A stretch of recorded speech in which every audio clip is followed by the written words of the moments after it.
সকলকে আমি 12 তারিখের ধানের শীষ প্রতীক তথা শাহাদাত হোসেন সেলিম ভাইয়ের প্রতীক, রামগঞ্জের গণমানুষের প্রতীক, তারেক রহমানের প্রতীক, বেগম খালেদা জিয়ার প্রতীক, জিয়াউর রহমানের প্রতীক ধানের শীষের ভোট দানের জন্য সবাইকে বিনীত অনুরোধ করছি।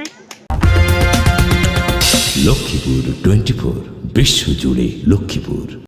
সাবেক তথ্য উপদেষ্টা মাহফুজুর রহমানের ভাই মাহবুব আলম ভোটে লড়ছেন এনসিপির প্রার্থী হিসেবে, কিন্তু তার বাবা ভোট চাইছেন ধানের শীষে।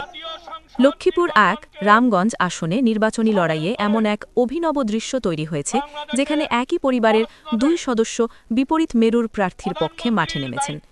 ছেলে লড়ছেন জাতীয় নাগরিক পার্টি এনসিপি প্রার্থী হয়ে, কিন্তু বাবা প্রকাশ্যে জনসভায় ভোট চাইলেন বিএনপির প্রার্থীর পক্ষে।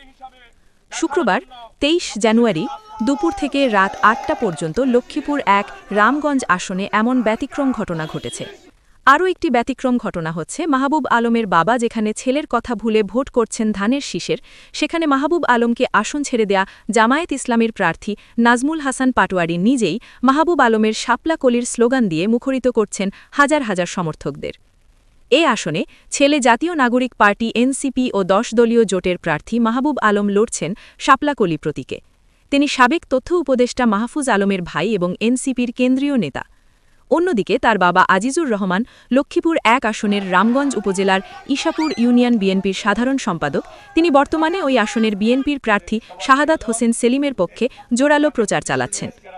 স্থানীয়রা জানিয়েছেন, বৃহস্পতিবার এবং শুক্রবার ইশাপুর ইউনিয়নের বিভিন্ন এলাকায় বিএনপির প্রার্থীর সাথে অন্তত 18টি উঠান বৈঠক এবং পথসভায় অংশ নিয়েছিলেন। প্রতিটি সভাতেই তিনি ধানের শীষ প্রতীকে ভোট দেওয়ার জন্য ভোটারদের আহ্বান জানান। ছেলের বিপক্ষে গিয়ে দলীয় প্রার্থীর পক্ষে কাজ করার বিষয়ে জানতে চাইলে আজিজুর রহমান বলেন, পরিবার আমার ব্যক্তিগত বিষয়, আর রাজনীতি আমার আদর্শ ও অবস্থানের জায়গা। দীর্ঘদিন ধরে বিএনপির রাজনীতির সঙ্গে যুক্ত রয়েছি। ব্যক্তিগত সম্পর্কের কারণে রাজনৈতিক অবস্থান পরিবর্তন করার কোনো সুযোগ নেই। এ কারণেই নির্বাচনে বিএনপির প্রার্থীর পক্ষে মাঠে নেমে ভোট চাইছি, তবে ছেলের জন্য বাবা হিসেবে দোয়া করি। এ বিষয়ে এনসিপির প্রার্থী মাহবুব আলম কিছুটা কৌশলী অবস্থান নিয়েছেন। তিনি বলেন, বিষয়টি আমার নজরে এসেছে, তবে এ বিষয়ে আমি কোনো মন্তব্য করতে চাই না। আমার বাবাকেই এ ব্যাপারে জিজ্ঞাসা করতে পারেন। বিএনপি প্রার্থী শাহাদাত হোসেন সেলিম বলেন, আজিজুর রহমান দীর্ঘদিনের পরীক্ষিত বিএনপি নেতা। তিনি প্রমাণ করেছেন যে ব্যক্তির চেয়ে দল বড় এবং সম্পর্কের চেয়ে আদর্শ বড়। আমি ধন্য, আমাদের বিজয়কে কেউ ঠেকাতে পারবে না। রাজনীতি বনাম পারিবারিক সম্পর্কের এই মধুর সমীকরণ এখন রামগঞ্জের সাধারণ ভোটারদের মাঝে আলোচনার কেন্দ্রবিন্দুতে পরিণত হয়েছে।